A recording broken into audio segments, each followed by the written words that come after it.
Hoje o assunto é as 4 estações de Deus na nossa vida, amém?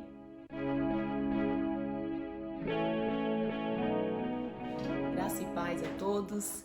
Eu sou a pastora Amanda da Lagoinha Taubaté e esse canal foi criado para que o evangelho, se expandisse, para que o evangelho chegue a todas as pessoas através da palavra de Deus, Foi algo que o Senhor colocou no meu coração para que a palavra dele, alcance todos os povos. E hoje nós vamos falar de algo muito específico. Nós vamos falar das 4 estações de Deus na nossa vida. Mas essas 4 estações, esses 4 tempos, baseados na vida de José. José do Egito, aquele que todo mundo conhece. E nós vamos falar de 4 tempos, sendo o primeiro tempo na casa do pai, que é o tempo de sonhar. O segundo, na casa de Potifar, que é o tempo da provação. E o terceiro, na prisão, que é o tempo da preparação. E o quarto tempo, que é no Egito, o tempo da honra. Amém? Então, Deus trabalha, de tempos em tempos na nossa vida, O Espírito Santo sopra e vai movendo. A nossa vida é feita de ciclos, de temporadas. E nós precisamos estar atentos em qual temporada nós estamos, Ficar assim, apercebidos de o que Deus está fazendo nesse tempo para a minha vida.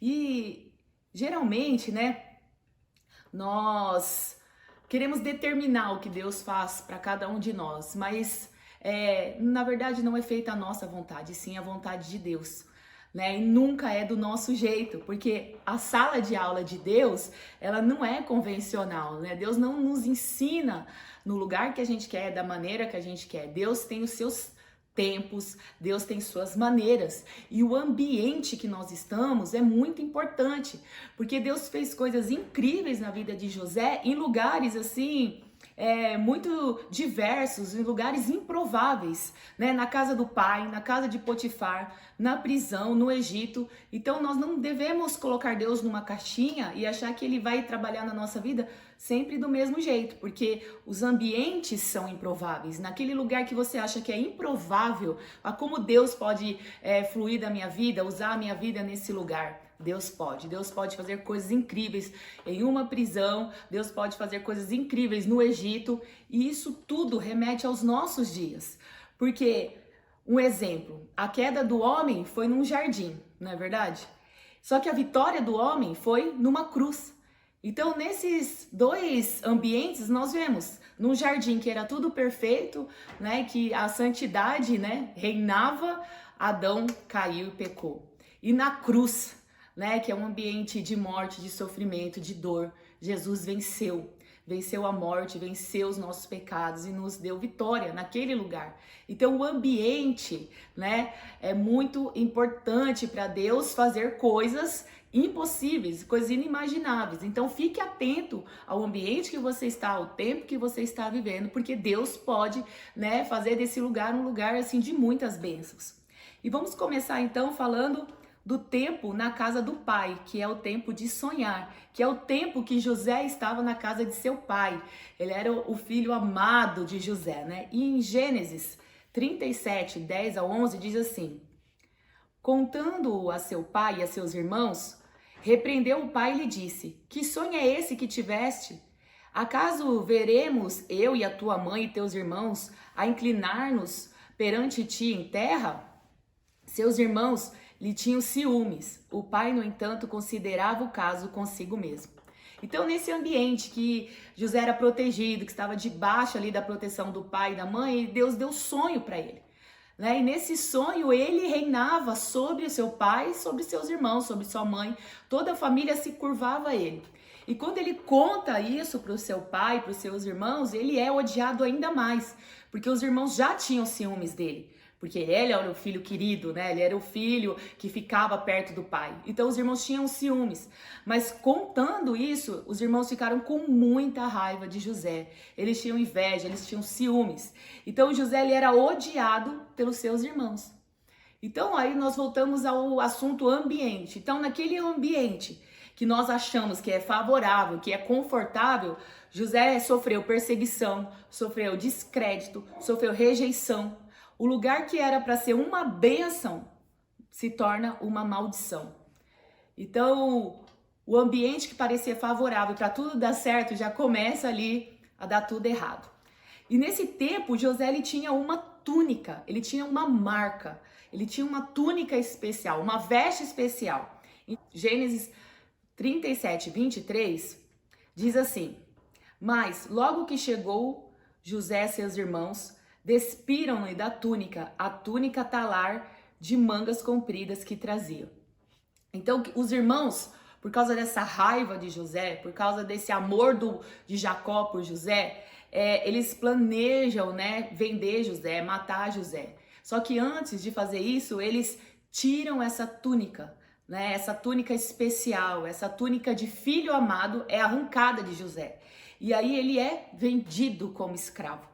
E as nossas vestes, ela fala muito sobre nós, né? A roupa, ela fala de honra, ela fala de autoridade. Por exemplo, a Bíblia cita como vestes de louvor, às vezes a Bíblia fala de pano de saco, vestes brancas. O que significa isso? Vestes de louvor, está falando o quê? Da nossa alma, do nosso espírito, né? De adoração, de quebrantamento, de adoração a Deus. Agora, quando a Bíblia fala de pano de saco, fala de vergonha, né? De indignação, né? De se humilhar. A Bíblia também fala de vestes brancas, vestes de santidade, né? Vestes que agradam ao Senhor. E nesse tempo, José, ele perde essa roupa, essa veste de filho amado. E ele é vendido como escravo, nesse tempo, que é o tempo que ele sonhou. Então, assim, o ambiente era favorável ao sonho, né?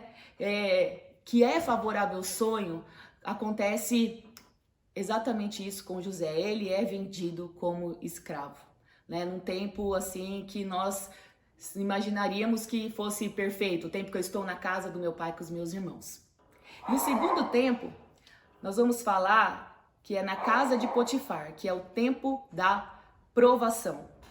No tempo da provação, Deus coloca o quê?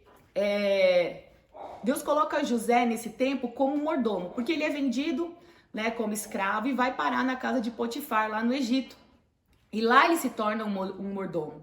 E ele começa a administrar todos os bens de Potifar. E ele faz isso muito bem, porque a palavra diz que Deus era com ele, né? Então, em 1 Timóteo, capítulo 3, do 4 e 5, diz assim: e que governe bem a própria casa, criando os filhos sob disciplina, com todo o respeito.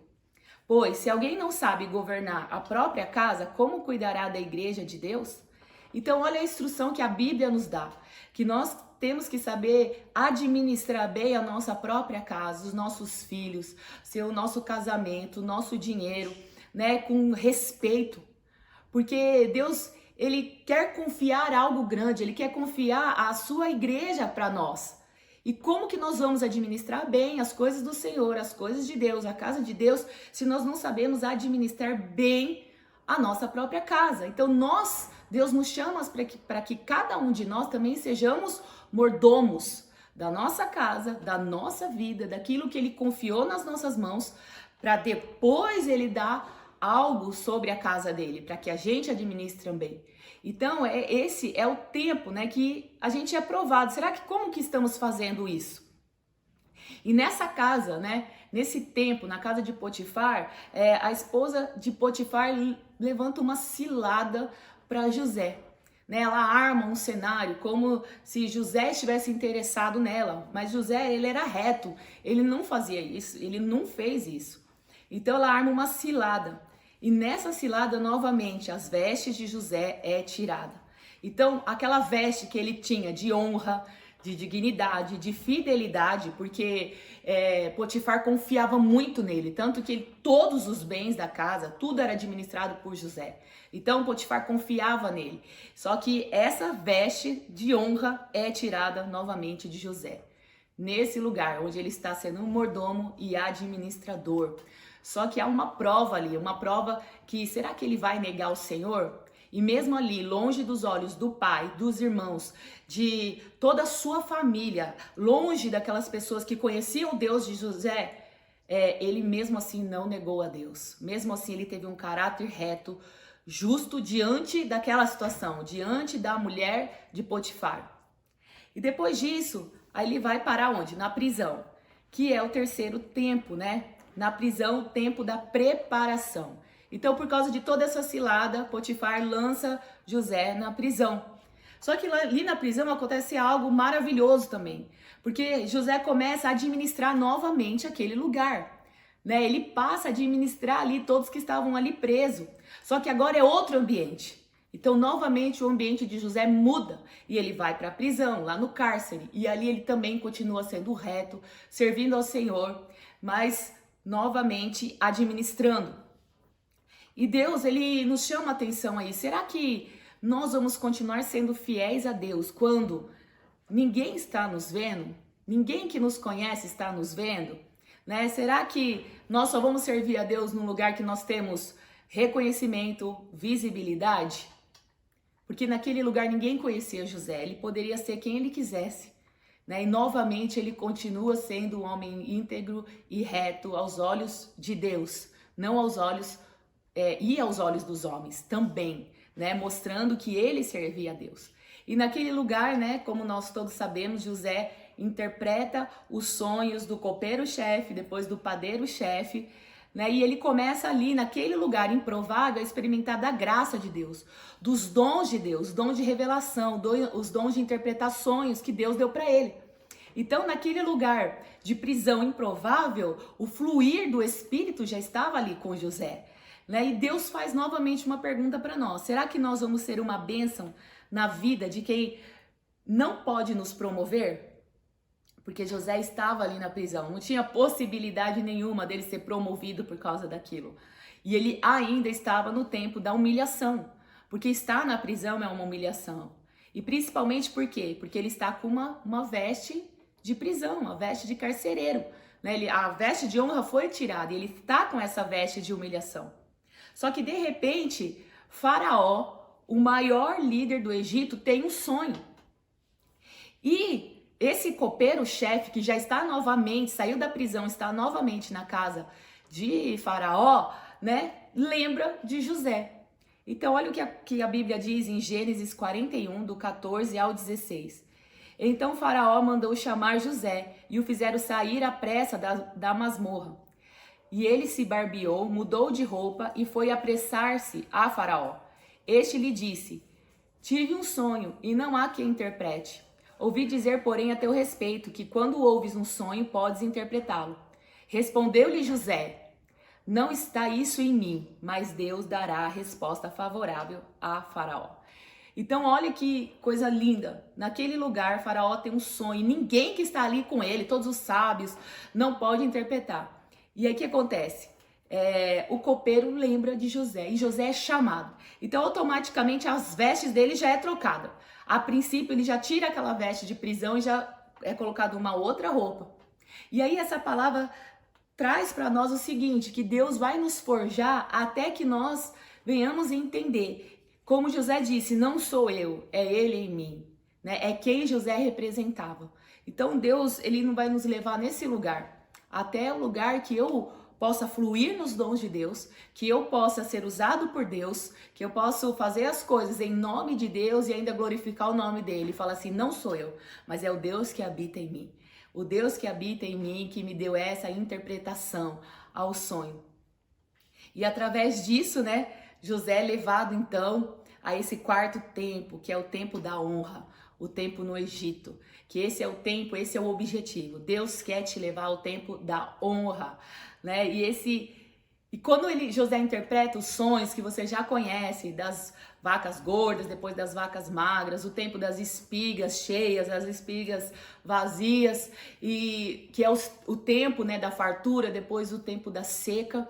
E José, ele interpreta e fala, não, precisa de um administrador para administrar esse tempo de bênção, né? Para depois não faltar nada no tempo da seca. Só que José, ele foi treinado para administrar. Ele administrou bem a casa de Potifar, depois administrou bem na prisão, né? Ele foi mordomo, né? Nesses lugares. Então, ele cuidou direito desses lugares.